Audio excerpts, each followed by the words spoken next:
أشهد أن لا إله إلا الله وحده لا شريك له له الملك الحق المبين وأشهد أن سيدنا محمدا عبده ورسوله صادق الوعد الأمين أما بعد فيا أيها الحاضرون اتقوا الله حق تقاته ولا تموتن إلا وأنتم مسلمون فقال الله تعالى يا أيها الذين آمنوا اتقوا الله وآمنوا برسوله ويؤتيكم كفلين من رحمته ويجعل لكم نورا تمشون به ويغفر لكم والله غفور رحيم. Kaum muslimin rahimakumullah, puji syukur kita kepada Allah Subhanahu wa taala yang sampai pada hari ini Allah Subhanahu wa taala masih memberikan kesehatan kepada kita, kesempatan kepada kita untuk hadir di rumah Allah Subhanahu wa taala untuk menunaikan ibadah wajib kita, yaitu salat Jumat di masjid yang mulia ini. Kemudian selawat dan salam kepada baginda Rasulullah sallallahu alaihi wasallam, kepada para keluarga dan sahabat beliau sekalian, dan dengan perjuangan mereka semua Rasulullah dan sahabat-sahabatnya kita mengenal agama Islam dan kita menjadi bagian dari orang-orang mukmin pada hari ini. Ma'asyiral muslimin rahimakumullah. Pada suatu waktu seorang syekh yang sangat populer di YouTube, Mufti Meng, dan beliau itu sangat populer di negara barat seperti di Amerika dan di Inggris. Beliau ditanyakan dalam bahasa Inggris dan saya kutip. Pertanyaan jamaahnya adalah, "Ya Syekh, what if when people wrong you or when people hurt you?" Itu satu pertanyaannya. Bagaimana ya Syekh ketika ada orang yang menyakiti Anda atau menyakiti atau mengkhianati atau membuat Anda berbuat jahat kepada Anda? Itu pertanyaan yang pertama. Pertanyaan yang kedua, how to get the inner peace in the perspective of Islam? Syekh, bagaimana cara kita mendapatkan inner peace, kedamaian batin dalam perspektif Islam? Dua pertanyaan yang kelihatannya berbeda, tapi dijawab hanya dengan satu jawaban yang sama. Apa jawaban Syekh tersebut? Fa'fu wasfahu. Please forgive and let it go. Maafkan dan lapangkanlah hatimu. Nah, kaum muslimin yang dirahmati Allah Subhanahu wa taala, pada hari ini inilah topik kita yang akan kita bahas, yaitu maafkan saudaramu. Fa'fu wasfahu. Forgive and let it go. Jadi kata Syekh itu, we may forgive although we cannot forget. Kita harus memaafkan walaupun tidak bisa melupakan terhadap orang-orang yang menyakiti kita. Tidak salah ya. Maafkan walaupun tidak mampu melupakan. Kaum muslimin yang dirahmati Allah, dalam waktu 10 menit ke depan insyaallah kita akan melihat kenapa memaafkan itu menjadi sesuatu yang membuat inner peace kita, membuat batin kita itu nyaman. Karena pada setiap hari, setiap salat malam, misalnya kita mengetuk pintu Allah Subhanahu wa taala untuk meminta ampun, meminta maaf. Rabbana innaka afuwun karimun halimun tuhibbul afwa fa'fu anni ya Allah. Kita selalu ya Allah, maafkanlah saya ya Allah. Beri ampunan kepada saya ya Allah. Kita mengetuk hatinya Khalik untuk memaafkan kita, tapi pada waktu yang sama kita tidak mampu memaafkan sesama makhluk. Kalau muslimin yang dirahmati Allah, what is the change, kata orang? Apa sih kesempatan Allah akan memaafkan kita ketika kita meminta ampun kepada Allah Subhanahu wa taala, pada saat yang sama kita masih menyimpan dendam dan amarah kepada orang-orang yang menyakiti hati kita. Itu yang pertama. Oleh karena itu, karena kita butuh terhadap ampunan Allah Subhanahu wa taala, maka marilah kita mengikhlaskan diri kita untuk memaafkan saudara-saudara kita, teman-teman kita, kolega-kolega kita yang mungkin tersilapkan dan terlupakan menyakiti hati kita. Apalagi menyongsong bulan suci Ramadan, maka hapuskanlah rasa marah, dendam, benci kepada teman-teman dan saudara-saudara kita. Kalau muslimin yang dirahmati Allah, itu yang pertama. Karena kita butuh terhadap ampunan Allah Subhanahu wa taala, maka kita harus ikhlas. Fa'fu wasfahu. Kita harus ikhlas to forgive and let it go kepada saudara-saudara kita yang lain. Kemudian Mufti Meng juga menyebutkan kembali bahwa ketika Anda disakiti oleh orang, when you get hurt, katanya, please remember Allah knows who hurt you, so leave it to Allah. Ketika engkau disakiti oleh orang lain, yakinlah Allah tahu siapa yang menyakitimu itu. Oleh karena itu, biarkanlah Allah memutuskan apa yang ingin diputuskan terhadap orang tersebut. Nah, kalau itu yang kita tanamkan di hati kita, insya Allah damai hati ini, kaum muslimin yang dirahmati Allah. Hana bengeh di kegom. Ketika orang marah sebenarnya kepada kita katakan, nadro dengan Allah. Yang digampung seperti itu kan, nadro dengan Allah. Ya.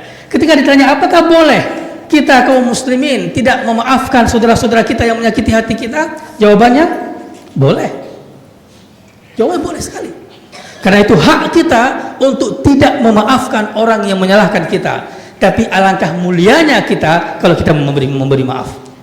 Oleh karena itu kaum muslimin yang dirahmati Allah, karena memaafkan itu sangat sulit, dan orang yang kita salahkan punya hak untuk tidak memaafkan kita, maka marilah kita tidak gampang lidah kita menyakiti hati orang lain, tidak gampang tangan kita menyakiti hati orang lain. Bayangkan kaum muslimin, ketika kita mendatangi orang yang kita sakiti, kita katakan, nepu ma'ahlun, please forgive me.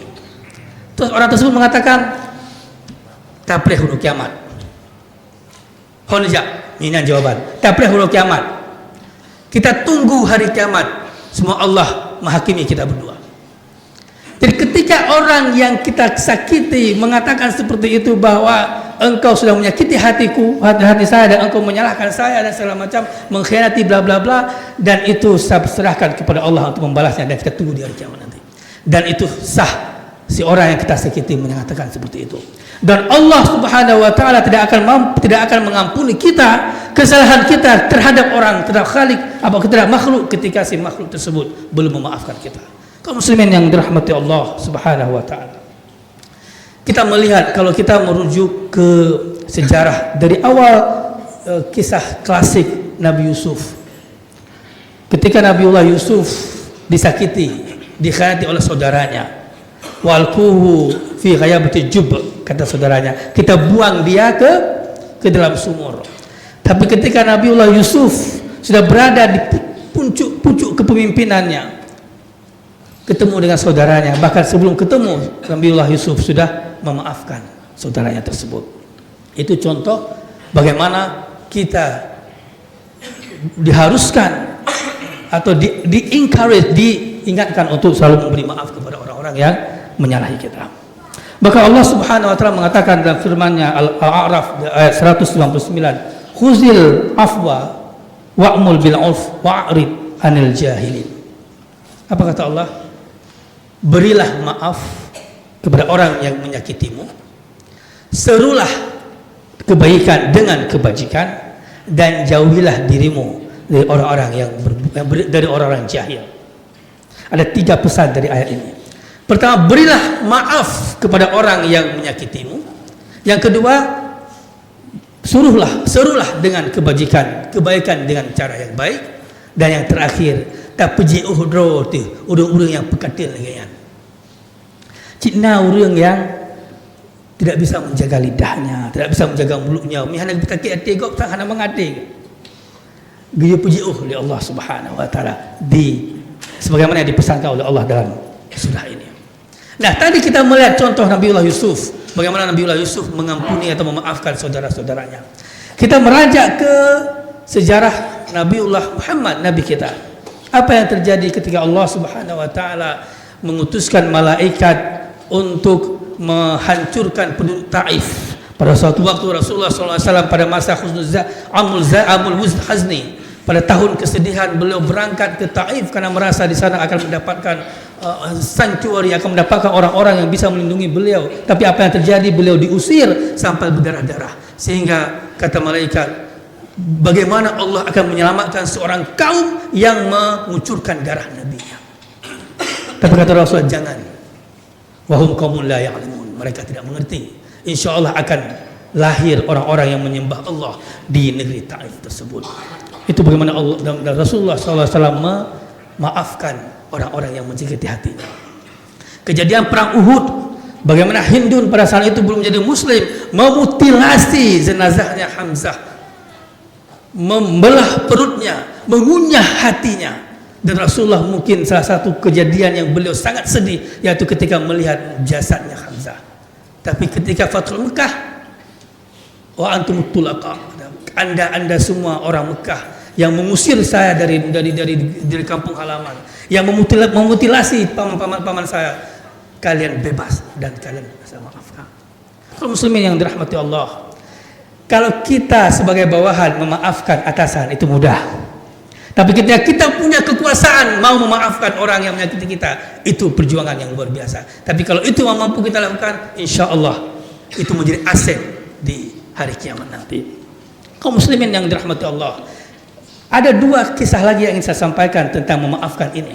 Kalau kita mengetahui kisahnya Abu Bakar, ketika suatu waktu mungkin kita sudah mendengar semua, Aisyah radhiyallahu anha difitnah oleh sebagian orang, Muhammad bin Salul dan lain sebagainya, Abdullah bin Salul dan lain sebagainya, memfitnah bahwa Aisyah berselingkuh, mohon maaf, dengan Safwan karena tertinggal ketika pulang dari peperangan, dan itu tersebar ke seluruh negara, ke seluruh wilayah Madinah dan sekitarnya. Bahkan ada yang menyebarkan fitnah tersebut adalah sepupunya Abu Bakar yang namanya Miftah bin Usarah. Sepupunya Nabi, keponakannya Abu Bakar, sepupunya dengan Aisyah, yang ikut menyebarkan itu.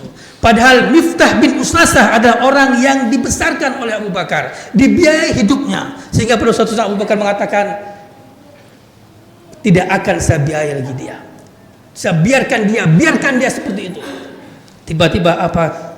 Allah menurunkan di surah An-Nur ayat 22 mengingatkan Abu Bakar, fa'fu wasfahu ala tuhibbu ayaghfirallahu lakum wallahu ghafurur rahim. Allah Subhanahu wa taala mengingatkan Abu Bakar melalui firman-Nya, fa'fu wasfahu, maafkanlah saudaramu itu dan ikhlaskanlah, let it go. Apakah engkau tidak mau Allah mengampuni dosamu? Innallaha ghafurur rahim. Allah Maha Pengampun dan Maha Penyayang. Nah, ketika Abu Bakar mendengar firman tersebut, Abu Bakar mengatakan, saya maafkan Miftah, bahkan saya dobelkan materi atau uang bulanan kepada Miftah bin Usasah. Kaum muslimin yang dirahmati Allah, nah ini kaliber iman orang yang mudah-mudahan walaupun kita bukan sahabat Nabi, tapi kita umatnya Nabi, dan tidak salah kalau kita mampu melakukan hal yang seperti dilakukan oleh Nabi dan sahabatnya Nabi. Yang terakhir, sebuah kisah untuk menutup khutbah singkat kita pada hari ini adalah Ali bin Zainal Abidin bin Ali bin Abi Thalib, cucunya Ali bin Abi Thalib. Ketika suatu waktu pembantunya Ali bin Zainal Abidin menumpahkan sesuatu di depannya dan beliau marah. Tapi ketika beliau marah, apa kata pembantunya? Wal kadhimil ghaid. Apa itu kadhimil ghaid? Bahwa salah satu ciri-ciri orang bertakwa adalah kadhimil ghaid, menahan amarah. Kemudian apa kata Ali? Saya tahan amarah saya. Kemudian diucapkan wal afi 'anil nas. Itu salah satu ciri orang yang bertakwa, memaafkan manusia yang berbuat salah. Kemudian Ali mengatakan, saya maafkan Anda. Wallahu yuhibbul muhsinin. Disambung lagi ayat tersebut oleh pembantunya bahwa Allah menyukai orang-orang yang muhsinin. Kata Ali, kalau begitu saya merdekakan Anda. Karena muhsinin itu adalah melakukan sesuatu di atas kepatutan, beyond what is right to do. Ya, di atas kepatutan kita lakukan, yaitu muhsinin. Kaum muslimin yang dirahmati Allah, dari cerita Abu Bakar dan Ali bin Zainal Abidin ini, apa yang bisa kita petik? Ungkapan bahwa orang-orang soleh cukup hanya mendengarkan firman Allah, langsung dia mengijabahnya, langsung dia ikutinya. Nah, bagaimana dengan kita? Berapa kali sudah ayat Allah dibacakan kepada kita, ayat kauniyah, dan berapa kali pula kita tidak mengindahkan pesan-pesan ayat tersebut. Kaum muslimin yang dirahmati Allah, untuk mengakhiri khutbah singkat kita ini, seorang syekh mengatakan bahwa sangat sulit kita memaafkan orang lain. Oleh karena itu ada sebuah doa yang kita bacakan selalu. Rabbana ighfir lana wa li ikhwanina wa li ikhwanina alladhi sabaquna bil iman wa la taj'al fi qulubina ghillan lil ladzina amanu rabbana innaka ra'ufur rahim.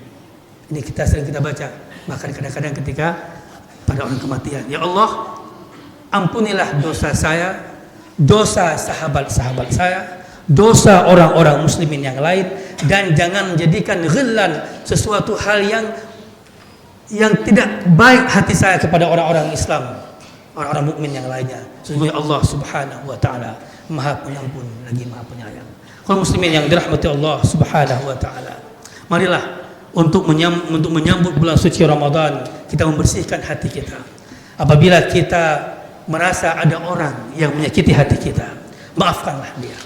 Apabila kita merasa pernah menyakiti hati orang lain, maka marilah kita meminta maaf kepada orang tersebut. Sebelum kita masuki bulan suci Ramadan nanti, maka kita akan bersih dari hati dengki kepada orang, dan juga kita mampu dengan sangat berani dan ikhlas meminta maaf kepada orang lain tentang kesalahan-kesalahan yang kita lakukan. Barakallahu li wa lakum fil Qur'anil azim wa nafa'ani wa iyyakum bil Qur'an. Barakallahu li wa lakum fil Qur'anil azim wa nafa'ani wa iyyakum minal ayati wa dzikril hakim wa taqabbala minni wa minkum tilawatahu innahu huwal ghafurur rahim.